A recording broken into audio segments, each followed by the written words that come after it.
Hello everyone. इस video में हम कुछ क्वेश्चंस डिस्कस करेंगे जो अब तक हमने पढ़े हैं। उन पे सवाल कैसे आते हैं, किस तरह से सवाल सॉल्व करते हैं, इसके बारे में पढ़ेंगे।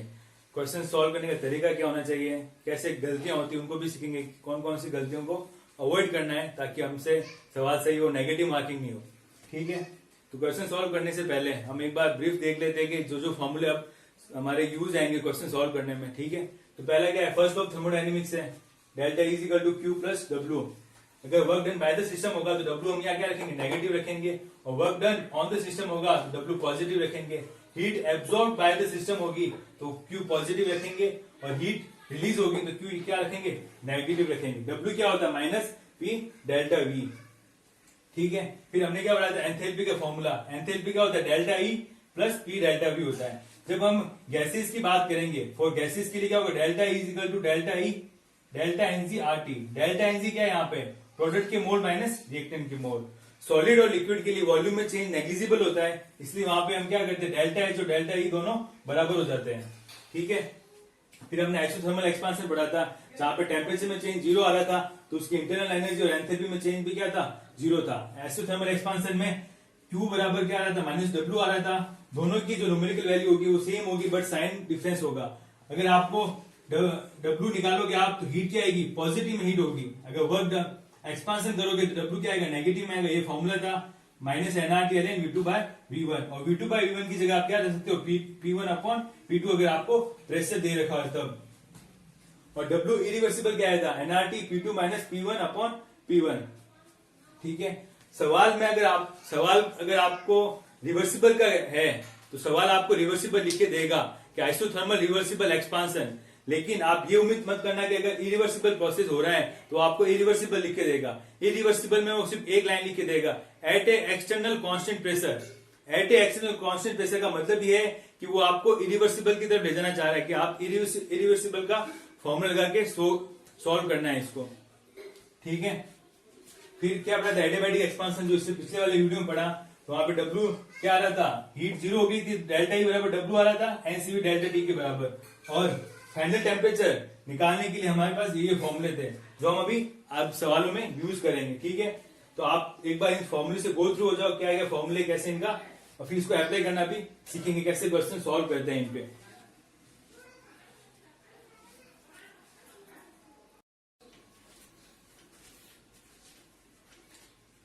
तो कुछ सवाल है, पहले हम बेसिक से स्टार्ट करेंगे। पहले सिंपल सवाल करेंगे, सिंपल से अपना लेवल धीरे धीरे आगे बढ़ाते जाएंगे। ठीक है, सवाल कैसे सॉल्व करना है, उसकी लैंग्वेज कैसे है वो हम देखेंगे। तो कुछ सवाल है जो आप एक बार देख लीजिए, फिर उसके बाद एक एक सवाल सॉल्व करेंगे और एक आपको ये खुद ही करना होगा। ठीक है, तो पहला सवाल ये है,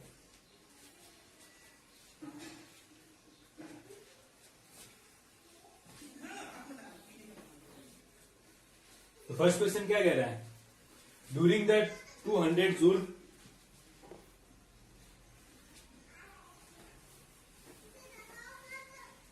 joule work done on the system, 140 joule of heat is given out, calculate the change in internal energy. सवाल क्या कह रहा है, 200 joule work done on the system. Work done on the system होता है, आपको पूछा क्या है पहले, चेंज इन इंटरनल एनर्जी। जब भी आप आंसर करो जो पूछा है वो पहले लिख दो कि क्या पूछा है हमें, इंटरनल एनर्जी में चेंज पूछा है। अब देखो कि आपको क्या क्या दे रखा है। ठीक है, आप क्या बता रहे हैं कि 200 joule is work done on the system, work done on the system बता रहा है। जब work done on the system होता है मतलब सिस्टम के ऊपर काम हो रहा है, तो डब्ल्यू आपका क्या होता है, work done on the system, positive होता है। 200 जूल क्या जाएगा आपका प्लस में। फिर क्या बोल रहे हैं कि 140 joule of heat is given out, मतलब गिवन आउट का मतलब क्या हो गया, 140 जूल क्या हो रही है, रिलीज हो रही है हीट। 140 जूल हीट क्या हो रही है, रिलीज हो रही है। तो क्यू क्या आ गया, जब हीट रिलीज होती है तो उसका साइन क्या होता है, नेगेटिव। कितनी रिलीज हो रही है, 140 जूल हीट रिलीज हो रही है। और डेल्टा ई आपको पूछा है, तो फर्स्ट लॉ ऑफ थर्मोडायनेमिक्स क्या कहता है, डेल्टा ई बराबर क्यू प्लस डब्ल्यू होता है। अब आपको डब्ल्यू और क्यू की वैल्यू क्या रखनी है, विद साइन रखनी है। तो डेल्टा ई क्या आ जाएगा आपका, क्यू क्या है माइनस 140 जूल, और डब्ल्यू क्या है प्लस का 200 जूल। तो इसका इंटरनल एनर्जी में चेंज कितना आ जाएगा, 60 जूल आ जाएगा। ठीक है, तो ये आपको क्या आ गया इंटरनल एनर्जी में change.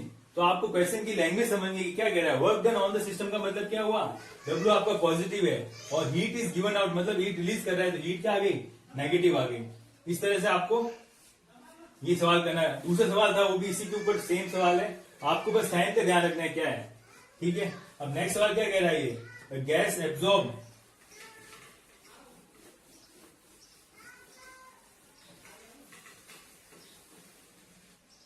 The gas absorbs 200 joule of heat and expand against the external pressure of 1.5 atmosphere from a volume of 0.5 liter to 1 liter.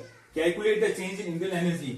तो यहाँ पे भी क्या पूछ रहा है आपको, चेंज इन इंटरनल एनर्जी पूछ रहा है। ठीक है, तो आपको क्या क्या दे रखा है वो लिख लो। 200 joule of heat is absorb, तो हीट यहाँ पे अब क्या हो रही है, एब्जॉर्ब हो रही है, तो क्यू क्या आ जाएगी आपकी, प्लस में आएगा 200 जूल। अब आपको इंटरनल एनर्जी निकालने के लिए क्या फॉर्मूला है, Q प्लस W, यही तो फॉर्मूला है। Q आपको पता है, W आपको देखना है, तो आपको ये देखना है कि ये प्रोसेस रिवर्सिबल हो रहा है कि इरिवर्सिबल हो रहा है। ठीक है, तो एक्सपांड अगेंस्ट एक्सटर्नल प्रेशर।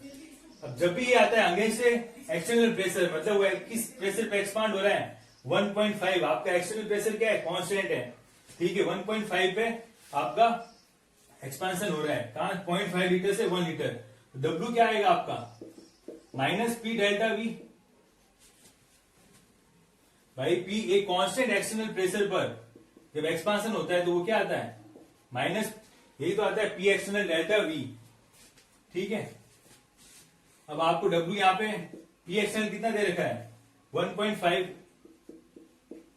ठीक है, वॉल्यूम में चेंज कितना आ रहा है, ये तो क्या था V1 हो गया आपका, और ये क्या हो गया V2।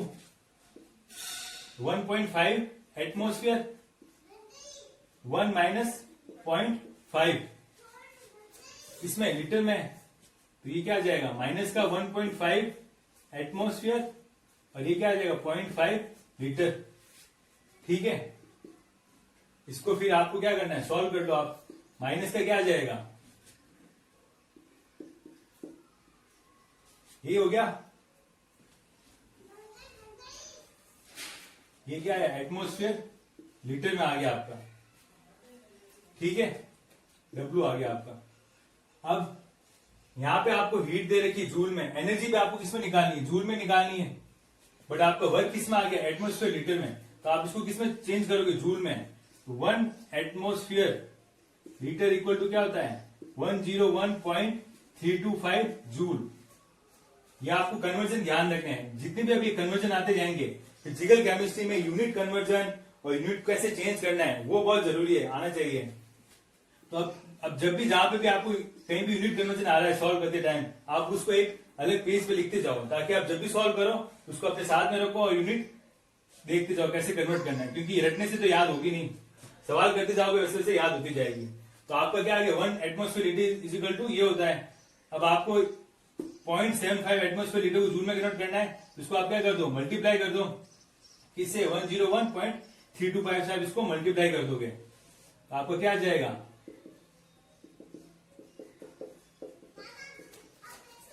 तो यहां से आपका जो क्या आ जाएगा, W आ जाएगा, किसमें, जूल में W आ जाएगा। ठीक है, अब आपको W मिल गया है जूल में, हीट आपको दे रखी जूल में, तो डेल्टा ई क्या करना है आपको। अब यहाँ पे क्या हो रहा है, एक्सपांशन हो रहा है, W किसमें आएगा आपका, नेगेटिव में, तो W आपको किसमें आ रहा है, नेगेटिव में, हीट आपको प्लस में दे रखी है, तो आप यहां से क्या निकाल सकते हो, डेल्टा ई यहां से आ जाएगा। ठीक है, आप इसको मल्टीप्लाई करके सॉल्व कर लेना और आपका डेल्टा ई यहां पर आ जाएगा। ठीक है, अब इसके बाद कुछ और सवाल सॉल्व करते हैं, जहां पे आइसोथर्मल एक्सपांशन में कैसे वर्क कैलकुलेट करते हैं और एडियाबैटिक में कैसे वर्क कैलकुलेट करेंगे। ठीक है,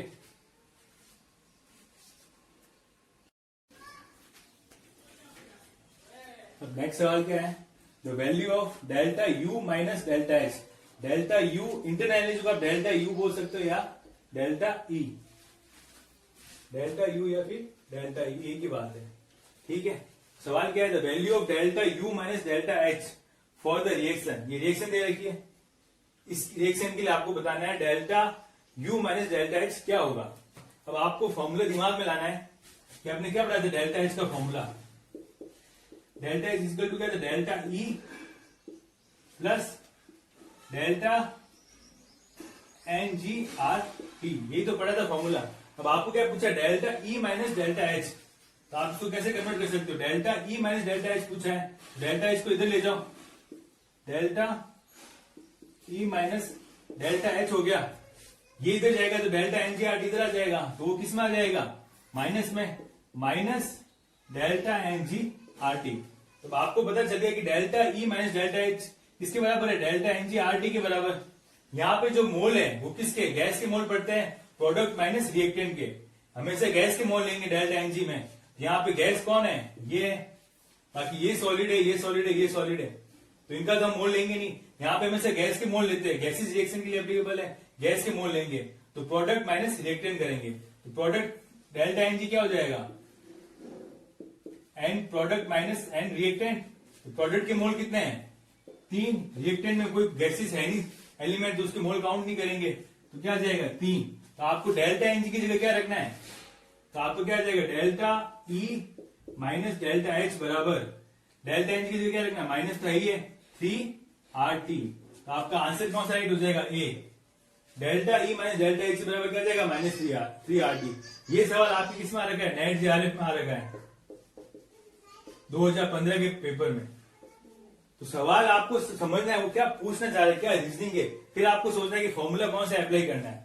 तो सिंपल सवाल था, 2 नंबर का सवाल था ये, ठीक है। इसमें पूछा था कि delta H minus delta E minus delta H किसके बराबर होगा, तो आपको क्या फॉर्मूला दिमाग में है, और डेल्टा Ng यहाँ पे क्या लेता है, हमेशा गैसीय सब्सटेंस के मोल लेंगे हमेशा, तो गैसीय सब्सटेंस यहाँ पे एक ही है, इसके मोल ले लेंगे, ठीक है। फिर नेक्स्ट सवाल क्या है,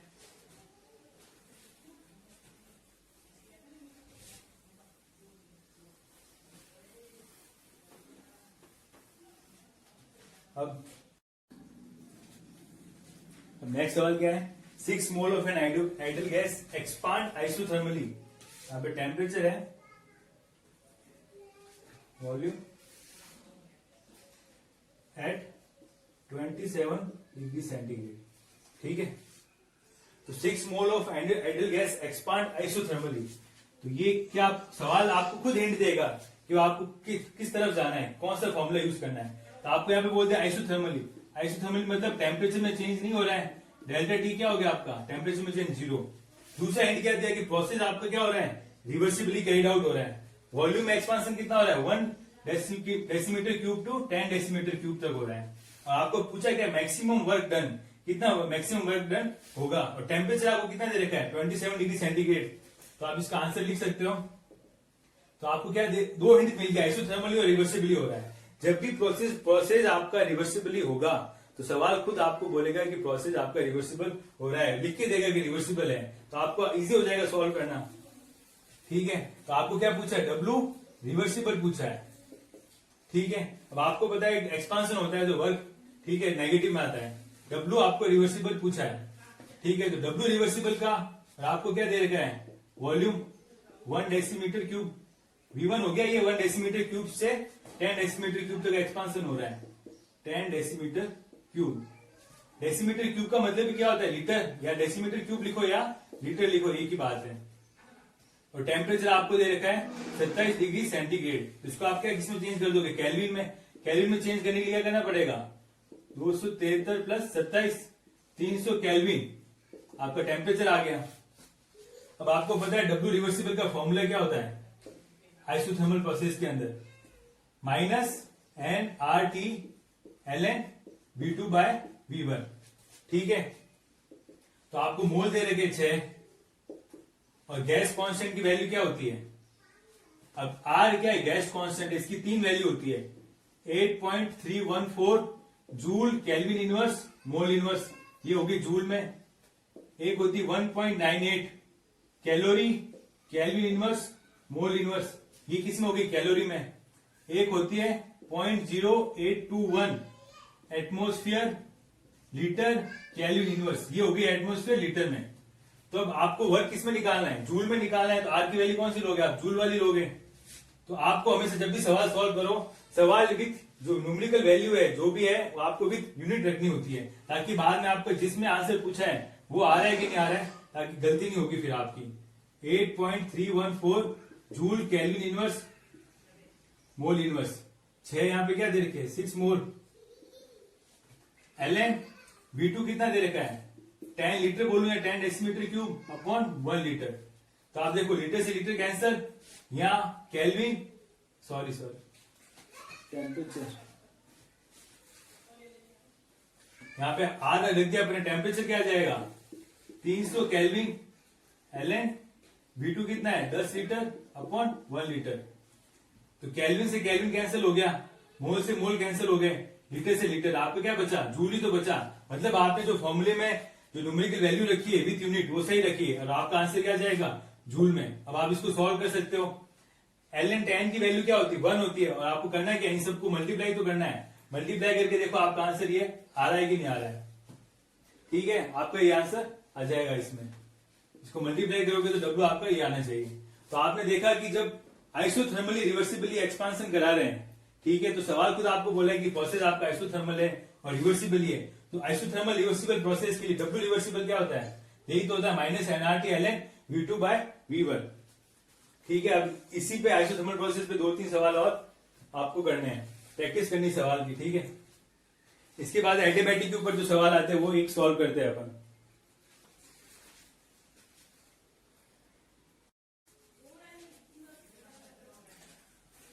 नेक्स्ट सवाल ये है, sample of two mole of oxygen gas, क्या माना है आइडल गैस एज्यूम कर रखा है एट 500 केल्विन, 500 केल्विन पे एक्सपांड हो रही है from 5 litre to 50 litre under adiabatic and reversible condition. The change in internal energy पूछा है किलो जूल में, क्या होगा। और आपको क्या गिवन कर रखा है, आर की वैल्यू दे रखी है और सीवी की वैल्यू दे रखी है, heat capacity at constant volume पे दे रखी है।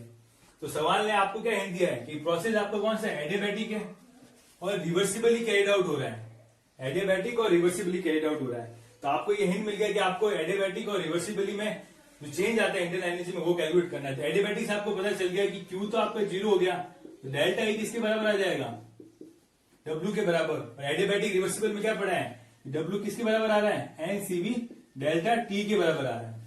ठीक है, अब यहाँ पे आपका क्या आ रहा है, ये फॉर्मूला तो यही लगेगा T2 minus T1, delta T क्या है T2 माइनस T1। अब आपको T1 तो पता है कि 500 केल्विन पर क्या हो रहा है एक्सपांशन शुरू हो रहा है, तो आपको T1 तो पता है क्या है इसका, T1 क्या है 500 केल्विन है, लेकिन आपको T2 नहीं पता है। ठीक है ना, आपको फॉर्मूला तो यही यूज होगा पता लग गया, लेकिन यहाँ पे आपको T1 पता है लेकिन T2 नहीं पता है। बट आपको और क्या दे रखा है यहाँ पे वॉल्यूम में बता दिया एक्सपांशन हो रहा है 5 लीटर से 50 लीटर। तो एडियाबैटिक रिवर्सिबल वर्क में जब एक टेम्परेचर दे रखा है दूसरा टेम्परेचर नहीं दे रखा है बट वॉल्यूम दे रखे है, तो क्या फॉर्मूला पढ़ा था अपन ने T2 upon T1 equal to V1 upon V2 की पावर गामा माइनस 1, ये तो पढ़ा था। तो अपन को दो वॉल्यूम दे रखे हैं, एक टेम्परेचर दे रखा है, T2 तो कैलकुलेट करना है, तो यहां से हो जाएगा। अब यहाँ पे क्या ध्यान रखना है, तो V1 क्या है क्या आपका 5 लीटर और V2 क्या हो गया 50 लीटर।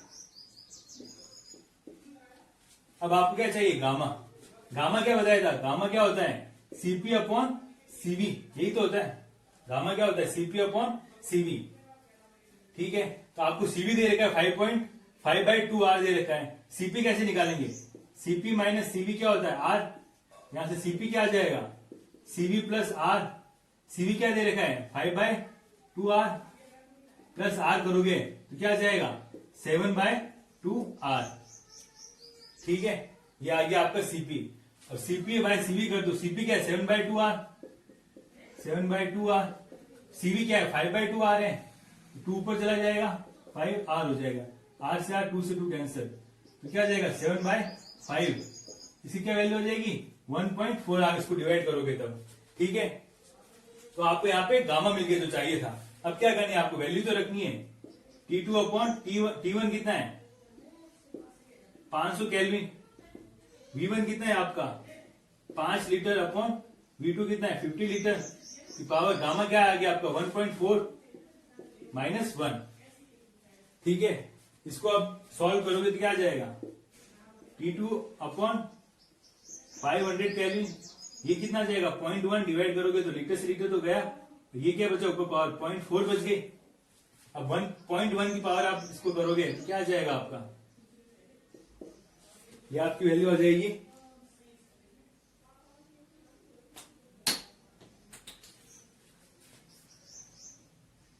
0.3981 आ गया इसका सॉल्यूशन। ठीक है, अब आपका क्या था T2 रिजल्ट क्या आ जाएगा 500 केल्विन इंटू इसको कर दोगे तो 500 केल्विन इंटू 0.3981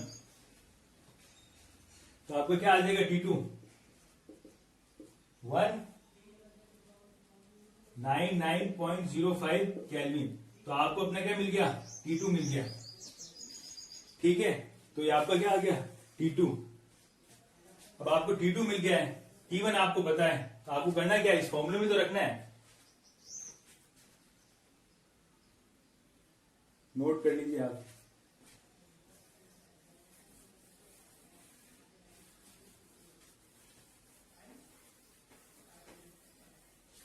तो आपका क्या था T1 तो क्या था आपको पता है 500 केल्विन। ठीक है, T1 क्या है आपका 500 केल्विन। T2 क्या आ गया आपका 199.05 केल्विन। तो CV आपको दे रखा है 5/2R। तो आपका वर्क क्या आ जाएगा, N की वैल्यू कितनी दे रखी है मोल, 2 मोल दे रखे हैं 2 मोल इंटू CV की वैल्यू क्या है 5/2R।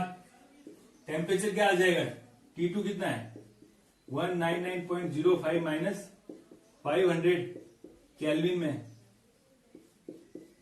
ठीक है, अब यहां पे आप क्या R की वैल्यू रख लो।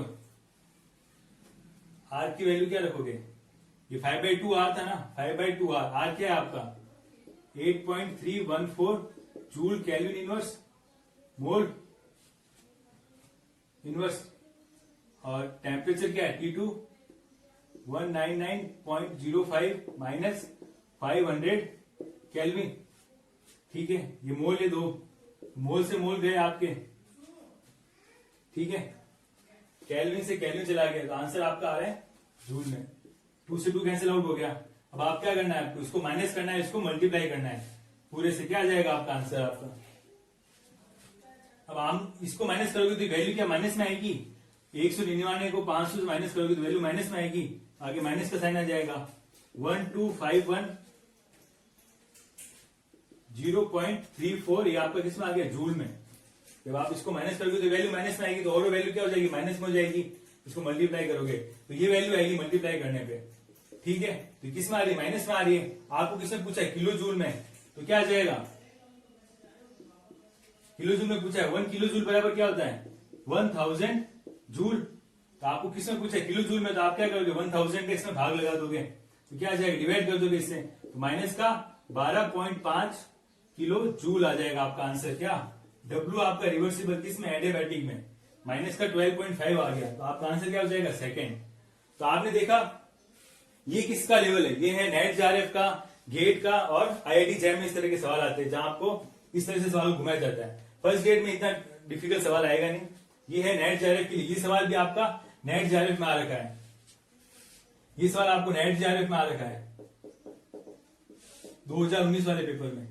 तो आपको सवाल का लेवल देखा आपने कि आपको किस तरह से पूछा। आपको सिर्फ T1 दे रखा था, T2 नहीं पता था, बट 2 वॉल्यूम दे दिए, वॉल्यूम से दिए, फिर आपने फॉर्मूला लगाया, फिर आपको सॉल्व करा, CV दे रखा था। तो आपको सवाल को सही से समझना है। एडियाबैटिक रिवर्सिबल वर्क में वो यही करेगा, एक टेम्परेचर दे रखा होगा और एक टेम्परेचर नहीं होगा, उस टेम्परेचर को निकालने के लिए 2 वॉल्यूम दे रखे होंगे या 2 प्रेशर दे रखे होंगे। एडियाबैटिक रिवर्सिबल वर्क में जो 3 फॉर्मूले लिखे थे अपन ने, उनको बहुत ही याद रखना बहुत जरूरी है, वो हर जगह काम आएंगे एडियाबैटिक रिवर्सिबल वर्क निकालने के लिए। तो इस तरह से ये हो गया। अब इस वीडियो के अब मैं कुछ सवाल आपको दूंगा, आपको वो खुद सॉल्व करने हैं और उसके आंसर आपको कमेंट सेक्शन में लिखने हैं। ठीक है, आज के लिए इतना ही।